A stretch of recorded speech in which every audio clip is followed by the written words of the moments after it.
Ekipa najboljih srpskih pilota paraglidera okupila se na predevropskom šampionatu u paraglidingu u disciplini prelet.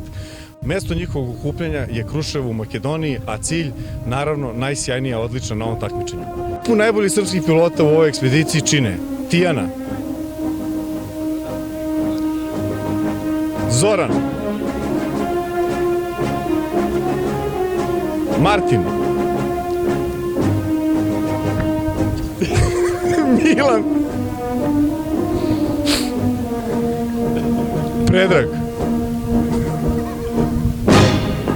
Miloš,